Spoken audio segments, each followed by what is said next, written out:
Replace 2 is een Europees project. EFSAN is daarbij betrokken en Coventry University in Engeland. En het project heeft als doel om de gemeenschap te betrekken bij het stoppen van meisjesbesnijdenis binnen Europa. marka ilmahan aha gudniinka wax fiican aan u arki jiray marka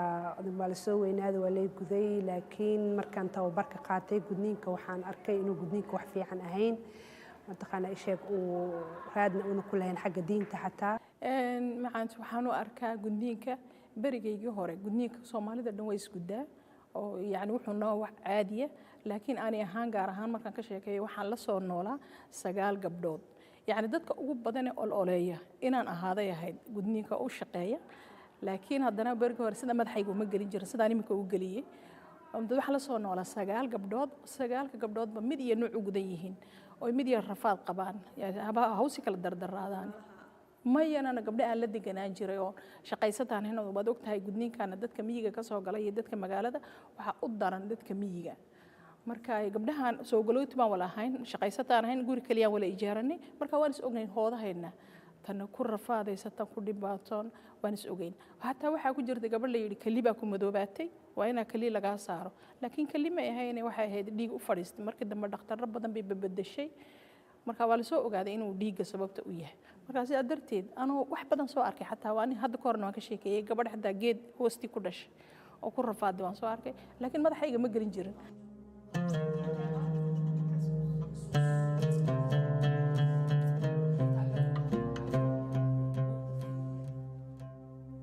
Binnen Replace 2 maken we gebruik van een model, de Behavioral Change Cyclus. Dus het gaat over gedrag en het motiveren om dat gedrag te veranderen.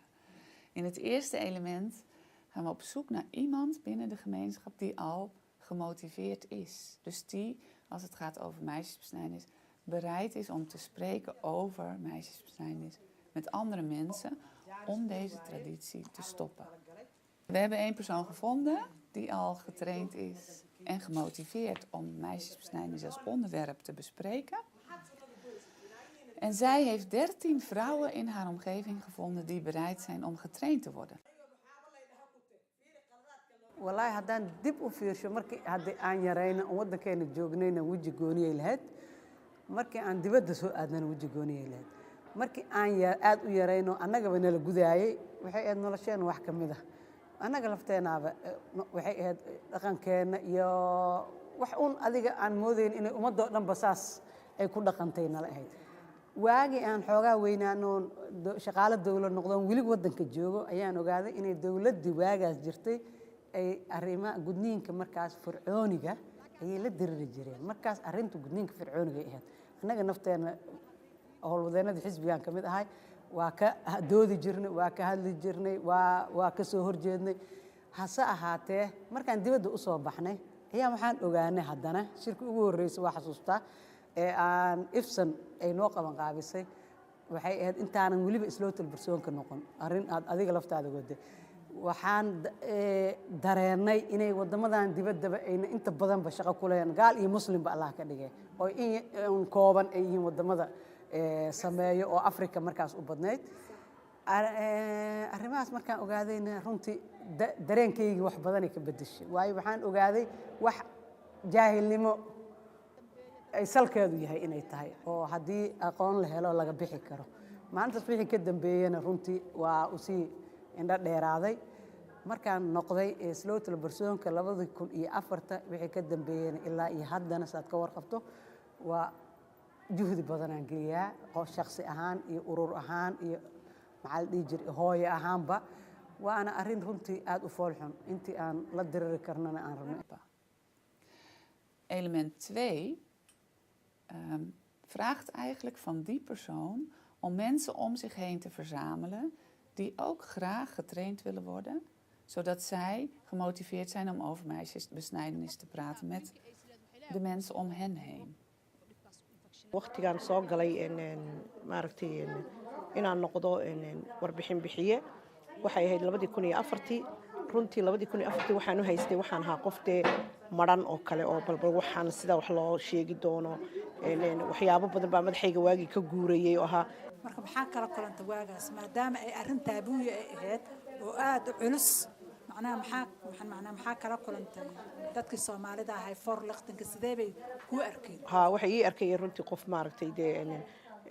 aad waxyaabo aan laga xishoon ku hadlaysaa waxay ii arkayeen inay maaragtay yiraahdaan adigii baa iska sheekaynaya hablahaagii baad ka sheekaynaysaa walaaladaa baad ka sheekaynaysaa maxay tahay waxaan iska daa markaan casharo badan akhriyay wax badan aan fiiriyay waxaan arkay dhinaca caafimaadka horta runtii aad waxaan u sii eegayay dhinaca diinta waayo wax badan baa diinteena loogu soo hoos gabanayay mogtahay bas markii dambe markaan arkay diinta wadaado badan baan la hadlay dad badan baan maaragtay shirar badan oo aad qabatay ifsan ayaan iyo adiga sahra gaar ahaanba ayaan sameynay ayaan ka qayb qaadanay kabacdina waxaan idhi waxaan horta diinta kuma jiraan markaan diintii ka soo quustay baan haddana waxaan arkay inay dhaqanka inay xun tahay in maaragtay dhanka caafimaadka oo waxyaabo badan dumar badan baan la kulmay oo yidhi dhowr ilmood baan ku umul raacay oo maaragtay ilmahayga ka dhintay trainino badan baan galay 2006 training weyn baan inaga sameynay oo project weyn oo maaragtay projectiga ambar kii baan maaragtay wax badan ku sii baranay dumar badan ku aragnay runtii wax badan baan soo maray laakiin Soomaalidu waxay ii arkayeen oo noo arkayeen kulligayo inaanu dad fududaanay nahay oo maaragtay iyaga iska sheekaynaya oo markasta le maxaad adigii baa waxaagii ka sheekaynaya marka waxaagii xubintaas waxay noqotay in waa xubin muhiima waxay noqotay xubinta muhiimka maadaama ay taranka tahay in maaragtay la difaaco maaragtay caafimaad ahaan iyo diin ahaanba loo difaaco marka anu taa waan ku adkaystay runtii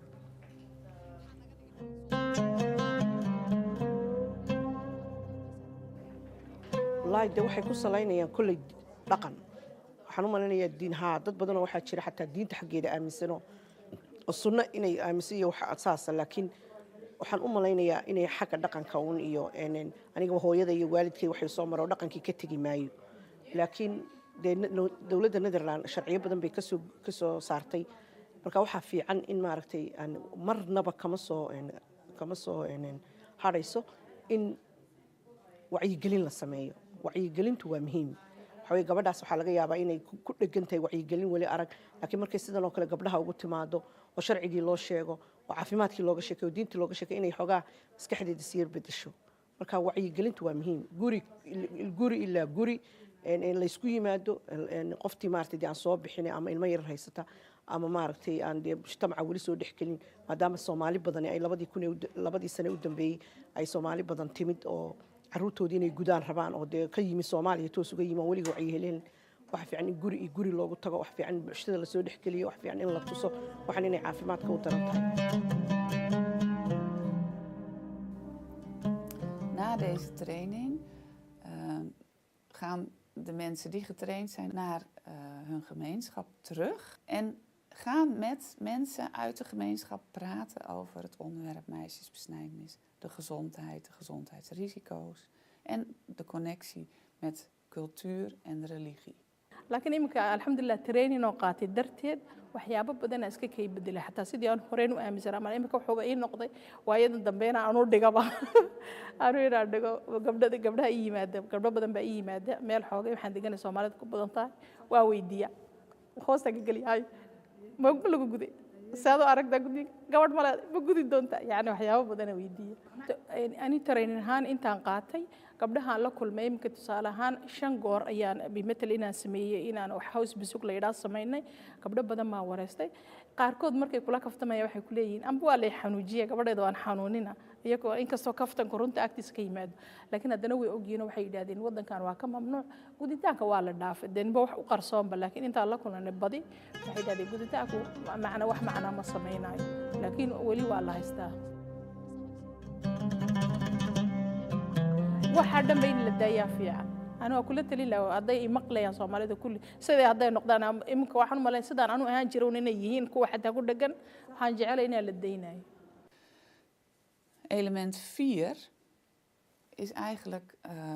de inbedding van dit project. Dus dat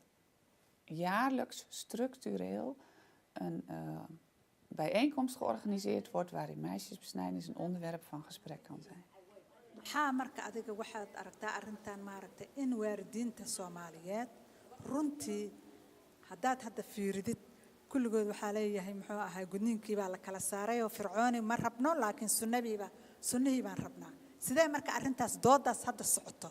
sidee u aragtaa waddankan Holland aan joognana nooc kastoo gudniina waa ka mamnuuc waddankan waa ka mamnuuc oo wuxuu uga mamnuuc yahay hadde sharci iyo kala dambeyn buu leeyahay in dadka qof bini aadan lagu xadgudbana ma laga ogola xadgudubkuuna ka mid yahay gudniinku xadgudubku kula ka mid yahay qolada u ololeynaysa waa fircooni ama waa sunni aniga ahaan waa aniga fikradeyda taas igu gaar ah waxaan qabaa inay wataan xoojin ay ku sii xoojinayaan jiritaanka gudniinka dad badan baan arkaa oo meelaha meediyada intay ku qabtaan shirar oo uga hadlaan oo meediya soo fadhiistaan waxaan wadaado odayaal soo shiriyaan dhahayaan waxaan ka hadlaynaa gudniinka fircooniga gudniin waa gudniin xanuunna waa xanuun xadgudubna waa xadgudub haddaad ka soo horjeedid aniga taas anay igu gaar tahay iyo inta fikraddaas ila qabta gudniinkan ka soo horjeedaa wax la gudahayaana ma jiro waxaan waa wax dhaqan ah oo muslim gaalaba isticmaalaan anagu muslim baan nahay waa tuurnay mana rabno inaanu sii hayno aniga iyo inta igu fikradda waa taas waa aniga iyo inta igu fikradda tala ahaan yaad u soo jeedinaysa ama dawlad ha ahaato ama dad shacab ha ahaato sida adiga taladaada maxaa hadda aad dhihi lahayd anigu taladayda waxay tahay qof kasta oo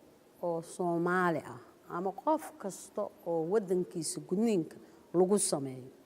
waxaan qabaa ina xukuumadaha sida waddanka iyaga anaga hadda dawlad buu leeyahay la yiraahdo dawlad qaran balan dawladaha maamulada madaxda ururada bulshada dhalinyarada iyo haweenka iyo ururada bulshada ijtimaaciga inay ka qayb qaataan iyagoo aan dhihinin oo shaar kale u galin oo dhihinin waxaan ku hadlaynaa gudniinka fircooniga ah inay sida saxa oo ah oo ay dhahaan ereyga marka laga soo hortagayo lama dhaho humanitarian marka laga hadlaayo lama yiraahdo waxaan ka hortagaynaa qaybtaasna waa dhaafnay ma dhahaan waxay dhahaan xuquuqda aadanaha la dhaafo marka inay dhahaan ereyga gudniinka waa ka soo horjeednaa garabna ku siiyaan gudniinka gabdhaha waa ka soo horjeednaa mana inay dadka ururada bulshada iyo dawladaha iyo gobolada iyo maamulada jira iyo dawladaba inay baan anigu fikrad ahaan qabaa oo aan leeyahay fikradahan u soo jeedina inay dhahaan horta ereygaas tiitalkaas la siiyay gudniinka fircooniga in la bedelo marka dadka maxaa ahaayay oo dadkii Soomaaliya ayaa macnaa fariintaas u fartay dadkan kale oo Yurub ku nool maxaa dhihi lahayd anigu waxaan ku oran lahaa halkan dadkan wadamadan westernka dadkan jooga inay iska dhaafaan oo ilaahay ka soo waday meeshii lagu qasbay meeshan sharci baa yaal noloshoodana inayna ku haligin ilmahoodana dib u geysan mid adduunyo mid aakhiro iyaguna dib isu geysan ay intay ka faralaabtaan waxaan ay u jeestaan inay ka soo hor jeestaan oo iyaguna dhahaan iyagu chance haday u heleen wadamo oo laga horso dawlad adag iyo sharci adag ilaahay nasiibkooda ka dhigay inay yimaadaan in ayaguna taageeraan kuwa aan awood u lahayn inay ka hortagaan oo garab siiyaan oo garbiyaan ayna samaynin waxaan loo baahnayn oo dawladdii ay la joogeen oo martida u ahaydba mamnuucday oo tiri waa dembi inaynan isku dayin inay samaynin hadday isku dayaanna ayagaa jawaabteeda helahaya waxaan jeclaan lahaa bulshada adduunka oo gabdhaha gudda anigu kaliya ma dhahayo Soomaaliya laakiin bulshada adduunka oo gabdhaha gudda inaan ra'yigayga iyo fikradeyda gaarsiiyo codka la weyneeyo codka ka hortaga gudniinka gabdhaha baan jeclaan lahaa 2015 in la weyneeyo oo una ku koobnaan xaafad iyo guri iyo dawool maalinta 6 February maalin weyn oo adduunka aan ka noqoto oo lagu wada borar iyo tabeelayaal iyo banaanbaxyo lagu weynayna inay noqoto taas aan jeclaan lahaa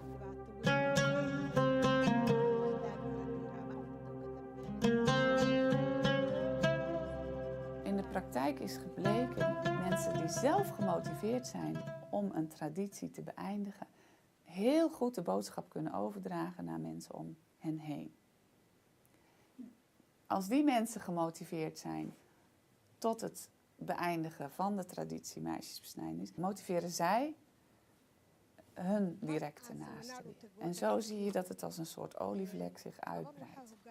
Dat is de kracht van dit project en dat is in de praktijk gebleken als zeer waardevol en werkzaam. waxaan soo jeedin lahaa gabdhahaas inay maaragtay waxaan kula talin lahaa horta marka hore diin male dhaqankii waa dhaqan xun iyo dhaqan fiican buu ka leeyahay waa laga tegi karaa maadaamay xubintii dhibaato badan la kulmayso oo dhaliinkii la kulmayso oo ay la kulmayso dee guurkii maalintii guurka waxaa fiicanta in la iska daayo waxun xanuun un qofkii bini'aadamka daba socda ilaa iyo intuu ama dee ka dhimanaya ama ka dhalma daynayo waxaan odhan lahaa inay yimaadaan oo soo baxaan oo warbixinada soo doontaan oo maaragtay nala soo xidhiidhaan wayna yaqaanaan runtii dad badan wayna maqleen haddayna maqalna meelihiina laga soo xidhiidhayay waan siinaynaa insha allah bismillaahi jiriin oon diintii eegno haddaan ilaahay subxaana watacaala iyo kugu cadaabaynin dee inaad iskaga tagtid oo maaragtay warbixinada soo doontid baan kula talin lahaa. Nou, een van de opdrachten binnen de training was voor deze vrouwen om op bezoek te gaan bij de docenten van de Koranschool. En met hen te spreken over het onderwerp meisjesbesnijdenis. Vanuit dit gesprek ontstond er een behoefte aan training voor Koranschooldocenten over het bespreekbaar maken van meisjesbesnijdenis en het verband wat meisjesbesnijdenis heeft met religie of niet. marka maadaama adiga weliba aad tahay macnaa macallimiinta dadka maaragta ama diinta barta ama diinta macnaa aad runtii oo muxuu ahay ku mashquulsan aad tahay maxaa is leedahay marka dadka sidee macnaa arrimahan aad rabtaa inaad u wacyigelidid aad u sii wadid. إن شاء الله بسم الله أعوذ بالله من الشيطان إلهي آية قرآن وحكولي لقد خلقت الإنسان في أحسن التقويم إلهي بني آدم وحكا أبو ري إن قلق قرحتن وقرح بدون إلهي بني آدم كسمي مركا دي إلهي بأوجي هاي بني آدم سوء سمي يبو هدي عد كاسد حن أيدك إيك جوينا يان إلهي بكون عارف الهاب وله الهال الجرو لكن إلهي بعد ما أسوي إلهي بني آدم وحن كسمي قلقتن وهو ناكسن مركا وح أو معنا إشاك بني آدم وحن وقفك بني آدم كويا لما بجرتان قبعني مركا wacyigelin waan ka samaynaynaa diinta islaamkana ma ku jirto meel ay ka leedahay ma jirto mataqaana ay sheeg gudniinka waa waajib ama hala gudo wax mataqaana diin ku salaysan ma aha hadana intaasaan qabaa. Tijdens onze training zijn de volgende onderwerpen aan bod gekomen. Kennis over meisjesbesnijdenis, kennis over gezondheid en de gevolgen van meisjesbesnijdenis voor de gezondheid. Het onderwerp religie en meisjesbesnijdenis is besproken door professor Dr. Hidder. En daarna wat het is om als vrouw, leider in gezondheid en meisjesbesnijdenis binnen je gemeenschap te werken. iyadoo maanta 2014 aan ku jirno maxaa ummadayna arrintaas ku qasbay inay sii wadaan. jaahilnimo ayaa u geysatay laakiin markii ummadda haddartaan waxaan aragnaa raadiyoyaasha iyo kulli ilaa iyo heer tuul in dadka laga wacyigeliyo oo wacyigelin badan ay ka socoto dadkii ay leeyihiin kulli gudniinka waa wax xun wax fiican aan ahayn diin iyo wax maanta bini'aadanimo xagga caafimaad aan raad ayna ku lahayn ilaa iyo gudniinka haddii laga sheekeeyo waxaad arkaysaa ilaa iyo ma dhalaysnimo xataa heer qofka bini'aadanka gaarsiin karo oo gabadhan weligeed memory ay ku noqonayso aanan memory ay ku noqonayso nolosheedaba ay waxayna ilaawi karin ay tahay gudniin hadday maqasho hey wax macnaa ay sheeg nabar ku taagan ay tahay waxaad moodaysaa sidii awal inay hadda xoogaa ka soo roonaanayso dadkii ay wix iswada gaarsiiyeen hadda aniga maxaa loo kale dariskayga aan u sheeg qof dariskeeda qof kale isii geysto laakiin awal markii waxaa la dhihi jiray halla gudniin le maa laga sheekeynaya laakiin gudniinka markaa dhex gasho wallaahi waa arrin kolley inkastoo haddaad dib u fiiriso dad badanna ayan dadaalkii badnaay iyo juhdigii la geliyey ay dad badan isbedeleen dareemaay sharciyadii soo baxay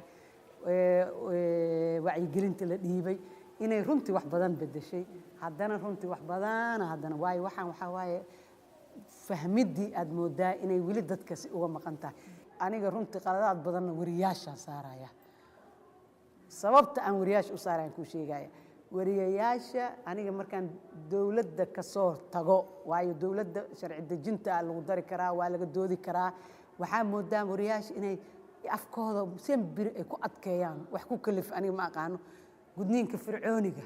la dagaalanka meeshaasaa wacyigelin laga sameeyey oo ku saabsan gudniinka fircoonigaad maqlee wacyigelinta la sameeyey waa gudniinka in laga hare maxaa hal qayb loogu dhegan yahay waayo macnaheeda waxaa waaye markaas ay noqohaysaa Soomaaliyan nahay hadallada waa fahmi karnaa meesha ay u dhacayaan gudniinka fircooniga laga hadla markii la macnaha waxaa waaye gudniin fircooniga un baa la diidan yahay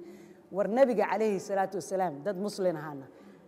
gabdhihiisa ma uusan gudin haweenkii oo qabay ma gudnayn meesha diinta marka looga lamaanayo aniga ma fahmin